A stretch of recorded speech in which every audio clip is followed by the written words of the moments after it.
Achievability hosted a Neurodiversity in Action debate at the House of Commons on Monday the 14th of March 2016. The key themes to come out of the debate were the following: the need for neurodiverse adults to have proper representation by working together for a collective voice, a coherent lobby with a coherent message. This is about what we do and linking up with allies. The slogan, "Nothing about us without us," seems to fit here. It was also agreed that there is a need for greater emphasis on results rather than the process, with changes put in place for alternative testing and assessment in the workplace and in education. Likewise, a need for consistency in systems such as access to work, Job Centre Plus, and the Disability Student Allowance to ensure that neurodiverse adults can access this support. Clarity on legislation that is in plain English was deemed important, as was the building of a website populated with both video and images that would improve accessibility of information. Finally, as discussed at the debate, young people are the future adults, so let's make things better for us all. Right, well, if we're breaking the order of presence, I thought Barry was going to go first. Oh, sorry. Barry, you want to do rock and roll? I'm desperate to hear you. Desperate to hear me. Well, as you should be.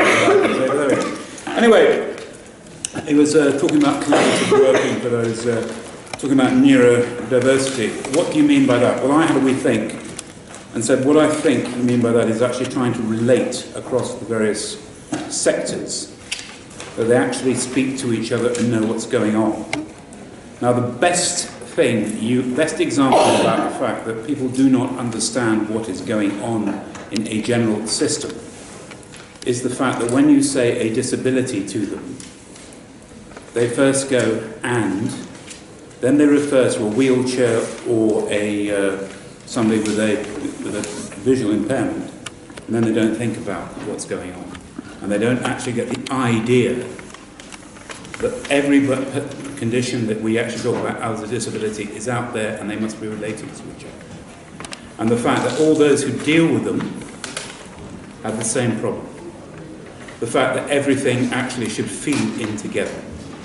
Now, what does that actually mean other than motherhood and apple pie? It means that you really have got to actually address the fact that the huge diversity of needs or variations from the norm. Indeed, once you've been doing this thing for a little bit of time, you discover that the norm is a very movable target. Now, somebody who comes with a dyslexia background that I do, of course, he refers to the fact that it's written skills and probably skills with maths, anything that relates to a piece of paper.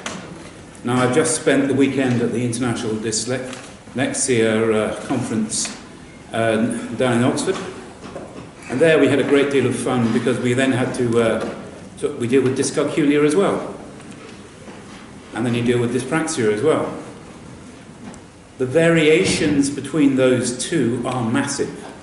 Indeed, if you look at a dyscalculic's brain, on the nice little scans, little bits of electronic activity, they do not have the same problems in the same places as the dyslexics. And it was put to me that it's the case of a dyslexic will look at a symbol and have a problem with the symbol, not with the concept. A dyscalculic, just to get inside this, similar sounding, will know that there's a symbol there, but will not be able to understand the concept of the numbers. Two hugely diverse problems, largely dealt with by the same charity, trying to bring themselves together, trying to make sure they understand each other. You then put all the other variations in, and you start to realise how difficult it is without having some form of communication of the problems to be able to take on anything that comes forward. Now, once you're starting to deal with this idea that everybody should actually have a basic idea, or at least an awareness of the diversity of needs and problems that you can encounter, to try and get some decent answers out, we start to deal with other problems out there. Whose job is it to make sure that people understand? Now, at the moment, I am battling through with the groups of other people to try and get better information and initial teacher training for things like the hidden disabilities. That's the approach I've taken. I will, of course, have to present it differently to different groups. But that is the non-obvious things, or teacher awareness for those who are not at the front of the queue in terms of visual need, i.e. not the wheelchair, not the guide dog. How do you get in there? How do you get the training and awareness to go through? Also, how aware are you that you actually can support and help these groups?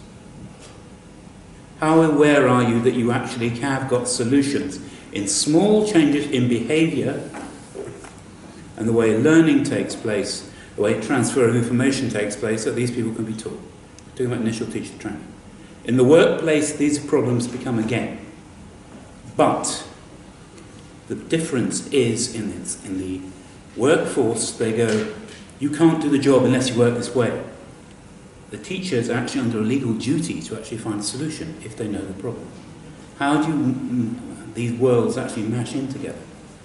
Now, we've already addressed this by saying you must be educated to the age of 25 if you have a special educational need, and higher education has already accepted that you have an open-ended obligation. How do you communicate between the groups? I would suggest that we have a duty, all of us here who know anything about the subject, to actually come together and try and present the fact there are ways of coping with various problems.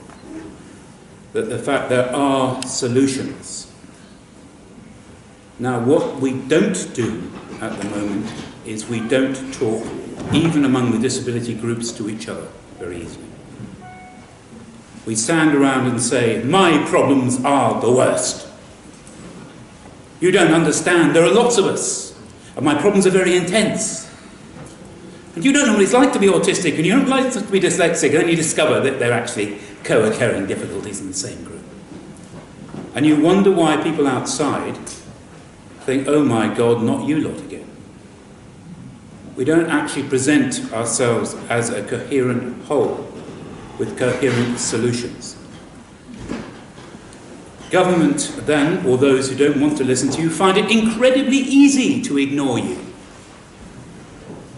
Because you are talking about different terms and saying, no, me first, me first, me first, me first. And you don't bring yourselves together.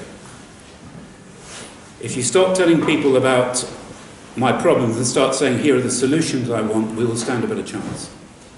We will stand a better chance of getting into the mindset of people. Because as a dyslexic, I know my problems are far more severe than anybody else's possibly could be imagined. You can't imagine what they're going to be like. It doesn't work when you're a member of the House of Lords and you can tell people to explain things to you over the phone, but it's what I feel like occasionally. Now, you've got to make sure that you communicate in and out. And you've got to make sure that government knows there are solutions. Government is a reactive beast. When you go to it and present it with a series of problems, it will then react to them slowly and badly, usually initially, then it goes back and repeats them over a period of time. I only say that because even dealing with things like special educational needs in schools, we would not have had to put as many changes into the system as I have seen in my nearly 30 years here, if we actually were better. It's not that they don't want to do it, they just find it difficult to do. Unless you actually start to talk to each other, interact, and bring everything together, you're always going to have problems. So if you want collective and collaborative working, you've got to make sure everybody interacts. You've got to make sure you go with friends into every single room you go into. Don't turn around and say, my problems are different and special. Because they're only different and special to you. They're not different and special to the person who's in another group who's competing with you. And if the minister thinks, well, we're doing quite a lot anyway, I don't want to do any more, he will get rid of both of you, as will any decent lawyer. You've got to start and bring yourselves together. Unless you have this internal focus that says we stand together and collectively, you won't do it. Has it worked in the past? Yes, it has. When we had big, sexy issues, initial Disability Discrimination Act, when the lobby as a whole came together, government had to listen. If you stand separately, you will always be picked off. Because if I was being the minister, that's exactly what I would do to you. because that's the way I would deal with it. Because I'd have my own priorities. I'd have my own thing that has to be dealt with then. And if you go and get away from that, you're going to be vulnerable. So, please, as groups, talk to each other and become coherent. Address the problems in front of you, probably in a focused way, and come with friends. Make sure, if you're dealing with an employer, that you present him with a set of solutions and people who know how to deal with it. I must put my hand up and say I work for a company that does this, but hey, there we are. If you're going down about saying there are solutions which work in one field that can be reapplied, tell them about them. Also look at the bits of government that do it. In employment, access to work. I don't know how many people use access to work in this room, but it's described as one of the best kept secrets in government. Come and make sure everything comes forward. If you do not work as a coherent group, if you do not apply yourselves to universal problems, you are going to fall. Now, I've repeated myself about 6 times on this, just in case you haven't noticed, because I think it's the essence of it. Please, whatever you are doing, remember you ain't the only show in town, regardless of how difficult the problems that you have. Thank you very much.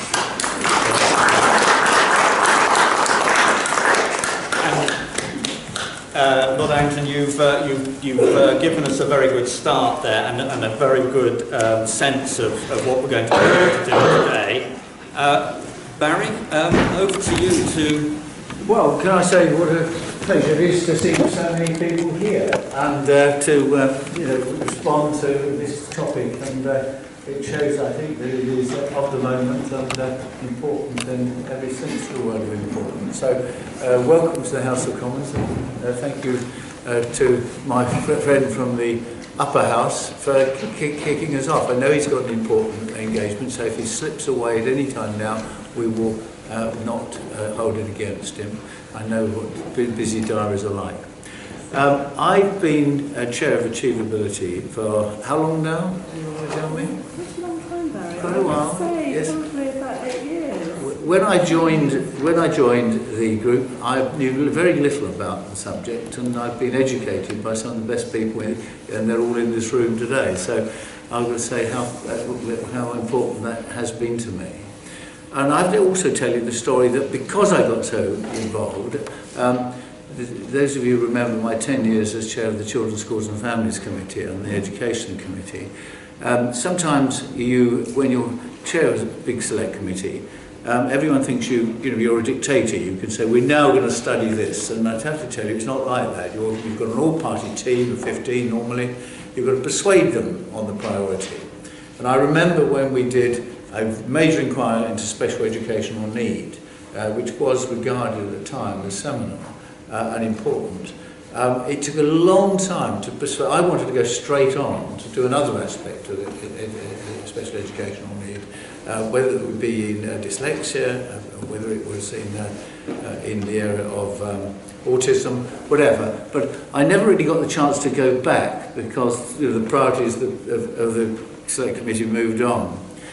But I have been in the House a long time, and like our friend from the House of Lords, I know how this place works, and sometimes I get impatient because there's so many good people out there in the area. We know what the priorities are. We know that in this country at the moment, for all sorts of particular needs that really can destroy families, there are certain things that occur in a family, and I give autism as a particular challenge. It can destroy a family.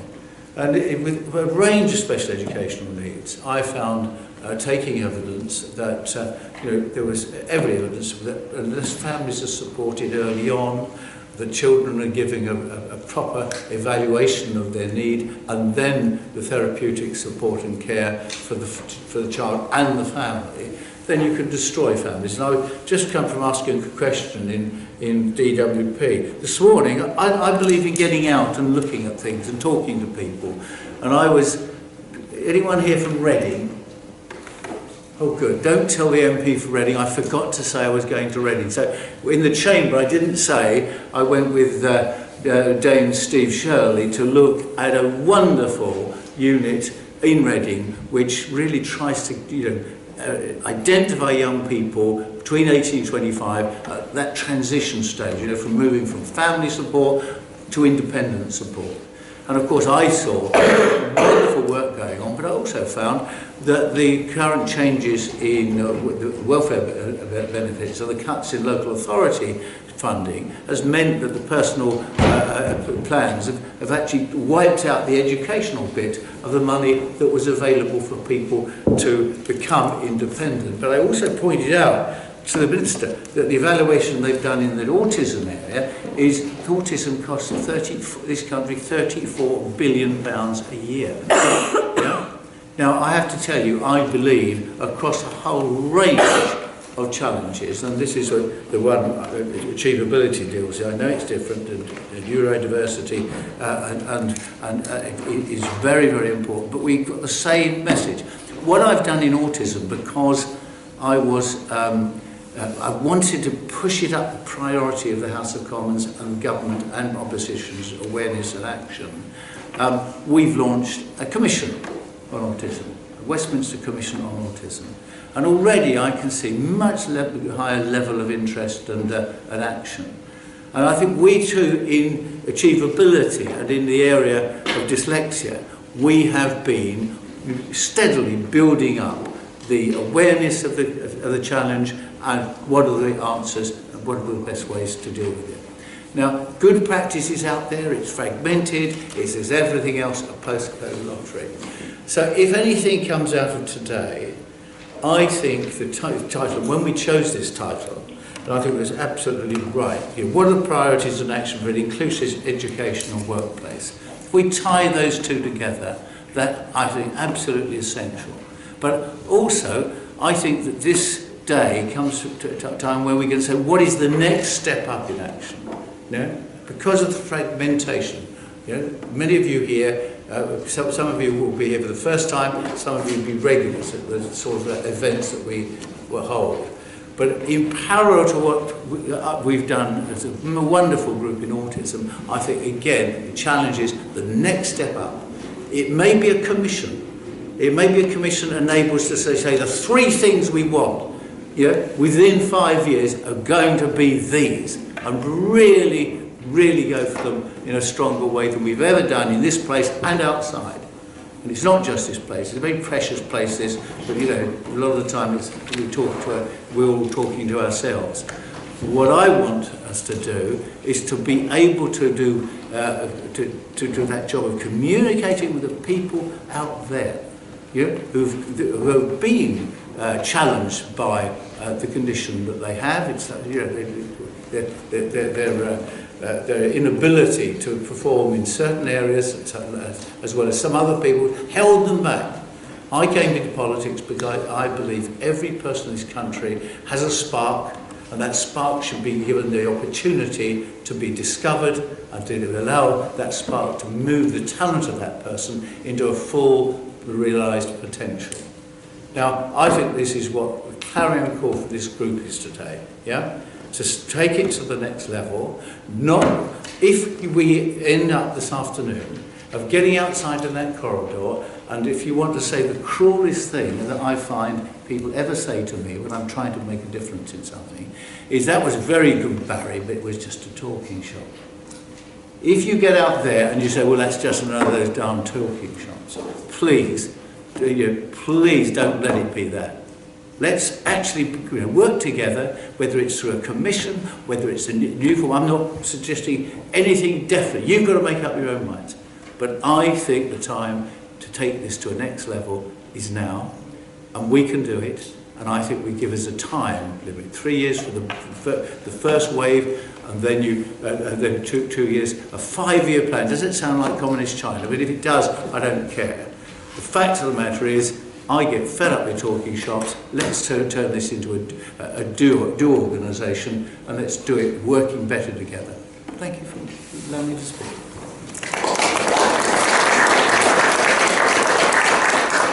Thank you both to Barry Sherman and Lord Addington for giving a clear steer and being very passionate in both cases and giving us a very clear steer that actually we are here today to identify the priorities and actions.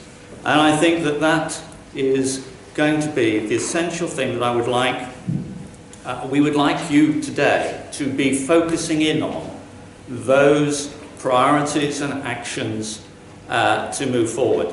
And to that end, I will now move on to Dr. Ross Cooper, I hope I've got the order right, Dr. Ross Cooper, to give us some ideas of the issues going forward and some of the issues that we might address later on.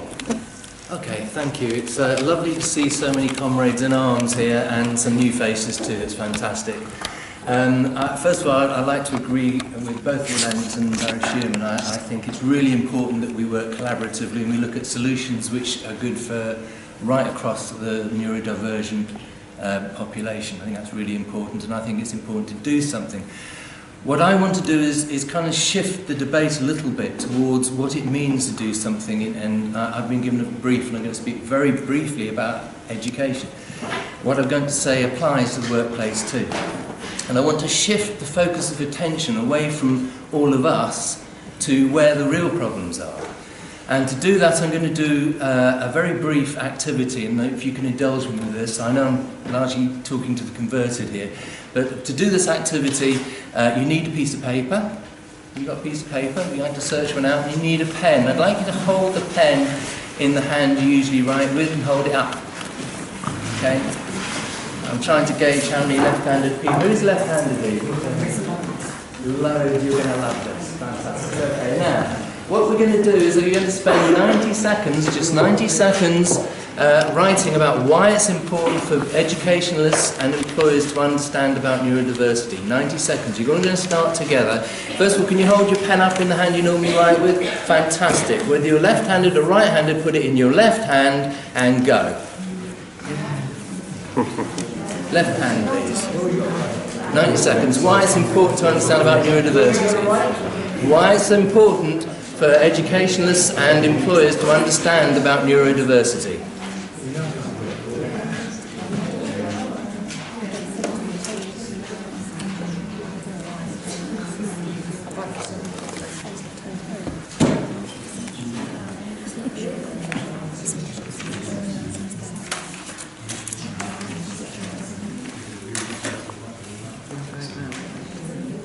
Nearly out of time.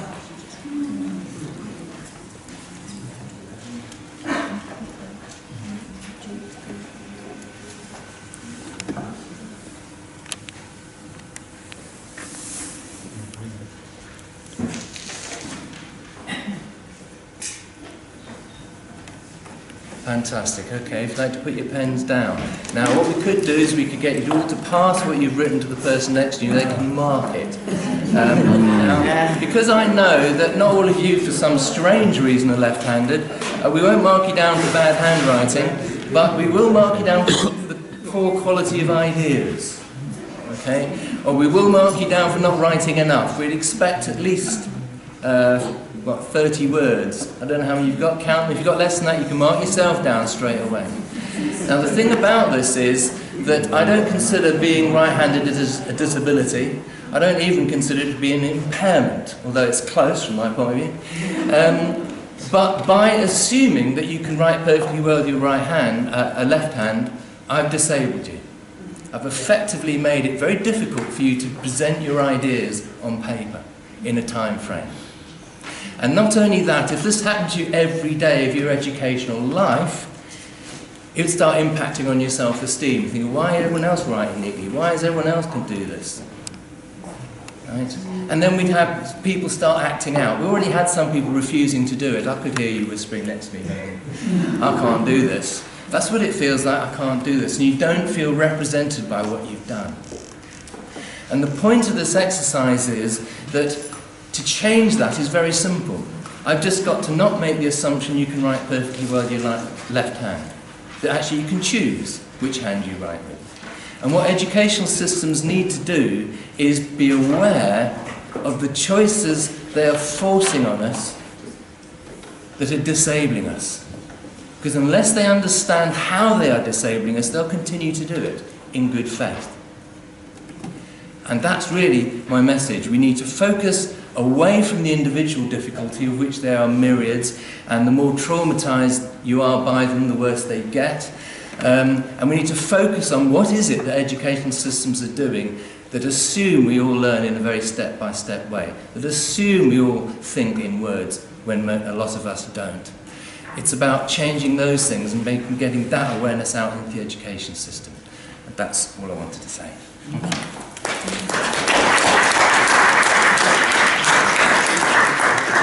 Thank you very much, Ross, for that exercise. I now feel that I have a great deal of difficulty with my left hand. I feel very difficulty in my skills now. I feel very undermined now. Catherine, I think it's you next. Catherine, do you want to? Okay, I'm going to be extremely formal and boring and read from my notes. I'm sorry, everybody, because we don't have the technology here to look at slides. So if you just bear with me. I'm going to talk about the workplace and the issues to do with the workplace and the pluses and the negatives for neurodiverse people. And I'm going to sort of throw up a whole pile of data up in the air to you. And it does make interesting reading.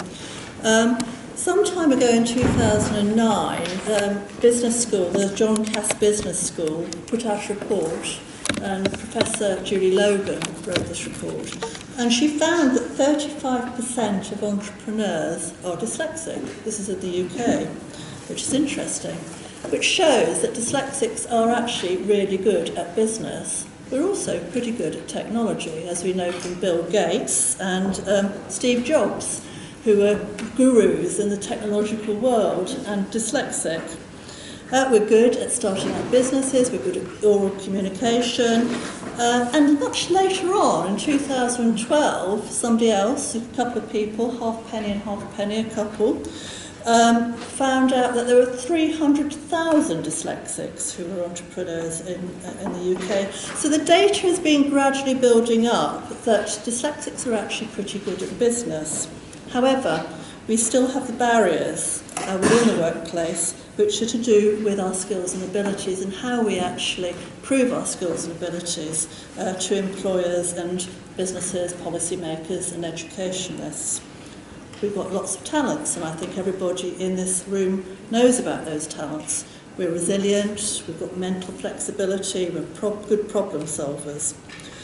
However, there does need to be a new approach in the workplace, and this was called for by the Sir John Cass School in 2011, which is about the need for comprehensive methods of intervention and remediation. And what they said, which I think is really important, is that companies, organisations need to focus on the results that dyslexics or neurodiverse people come up with within the workplace, rather than the methods that are applied. And that's a big concern for all of us, because we actually all know what the barriers are. Waltham Forest Dyslexia Association, who are sitting here, and I think Dyslexia Adult Network, who are sitting over there, and Achievability, and lots of the rest of you know about those barriers. They're around form filling, they're about communications, they're about issues over disclosure, the concerns over marginalisation, the lack of consistency in certain systems. Now, Lord Addington did talk about access to work, and access to work is a gem. But however, even in access to work, there is a lack of consistency within the support that's going on, and particularly a lack of consistency with Job Centre Plus at the moment. So there's a massive loss to the nation in terms of intellectual ability. The Dyslexia Institute in 2007 estimated that there were unrecognised dyslexia costs the nation £1 billion per year. Later on in 2015, the World Foundation found that 20% of the UK's population are functionally illiterate, which costs the UK £81 billion each year. massive amounts of money. The highest cost in Europe. However, poor literacy and numeracy ruins lives, and I think we all know that. Everybody in this room knows that, educationalists know that, policymakers know that. Yet our systems aren't consistent within education and even in access to work. And Dyslexia Adult Network are working with access to work quite strongly and vigorously to make sure that there is a streamlined service in terms of the requirement for assessments. Job Centre Plus is reorganising itself. All the disability advisors are being phased out. We now have employment coaches, and there's an emphasis on the internet and job search through IT. This means that people who are elderly or people who come from poor backgrounds will find it really difficult to access a job search in Job Centre Plus. And those are just your dyslexic people. We actually tabled a parliamentary question through Barry Shearman's office last year in November to ask the Secretary of State for Work and Pensions how many apprentices who have dyslexia, have received support from access to work in the last 5 years. The answer was, we weren't sure whether it was from access to work, but the overall number of people with dyslexia who are helped by access to work is not just apprentices, just the overall number of people in 1 year was 4,650. That's a small amount compared to the rest of the population, of which we are told there are 10 to 20% are dyslexic or neurodiverse. So there's a higher possibility for dyslexic people to become NEET, which is not in employment, education or training. So what we're facing is a community, a neurodiverse community of extremes. People who have and people who haven't. People who are neurodiverse, who've had opportunities earlier in life and have a higher chance of employment. Yet we have very little data that tells us what's happening out there on a national basis in terms of employment for dyslexic people, and we have some systems that lack consistency. Despite this, neurodiverse people contribute substantially to this economy. Substantially. So what is wanted? Accessible data on a national level, workplace that's based on results, not methods, and consistent systems of support to help people find employment and stay in employment. And I would say a blue chip group of businesses who sign up to all of the above. That's what I would say.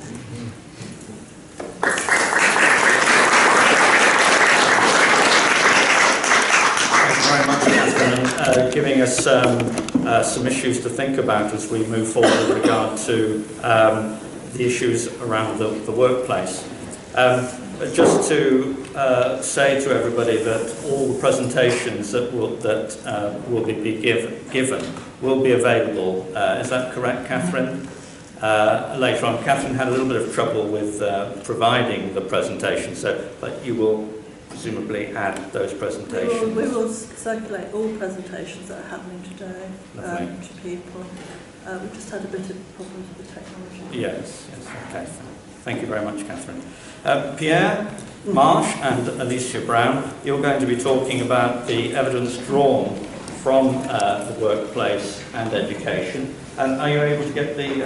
I've got some of it going, You've got some of it going, which I hope is going to be working. If it is...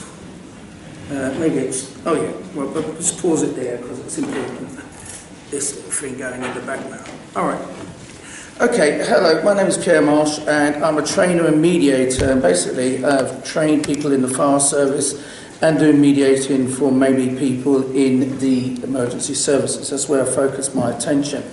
I come from a slightly different perspective on this because I've seen people being taking up challenges with their employers as the shifting wealth of testing has gone on. And you'll understand what I mean. So one of the most complex issues surrounding dyslexia as a disability is the association with working memory. spatial awareness, speed of processing written text, and issues with managing time and low self-esteem. These are common things we hear about all the time.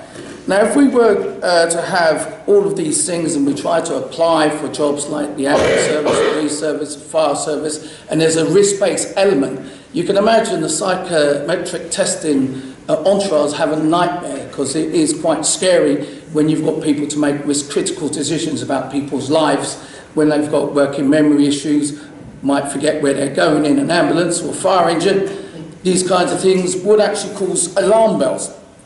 So it is normal for dyslexics to be tested when you're in these types of occupations. They do a risk assessment on your so-called disability and see where you feel in the spectrum and maybe give you support, or maybe actually say that this kind of occupation is not for you because of the associated risk.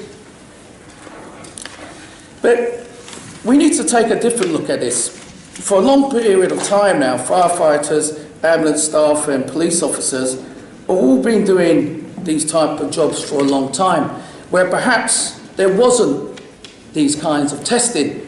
You did a sort of apprenticeship and went through your learning things. Yes, you are seeing, no, there is no sound to this. I just want you to look at the images and they speak for themselves.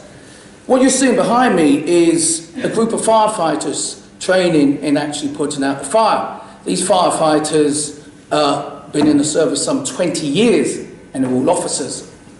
And you can see behind me that this would be a very challenging environment, and you'd want people, and quite rightly, to be capable of doing this work. There can be no concessions for disability in that environment, because you're likely to die, and I'm sure you would agree. You want the very best there. But what I'm going to tell you now is quite significant. There's 3 firefighters all in this sort of video, and every one of them is dyslexic. And every one of them joined in 1987. And every one of them have actually developed in the fire service, have become officers. One's a magistrate, one's written postgraduate certificates, one has actually been in the International Search and Rescue Team, and they've led crews in firefighting in some of the most challenging environments we've had in recent history, with civil disturbance, terrorist acts, and the rest of it. All of those firefighters you see there in this video, supporting their communities, developing their skills and expertise, wouldn't get into the fire service today, sadly.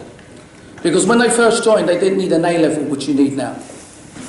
They have got their degrees, they have got their workplace certificates of management, they're leaders in their field, but they wouldn't be in the fire service today. The question I put to you today is, we have to be careful, because I put it to you that we're getting tested out of existence within the workplace. There's almost like apartheid for neurodiversity, and the passport is a psychometric test. We need to seriously challenge these ideas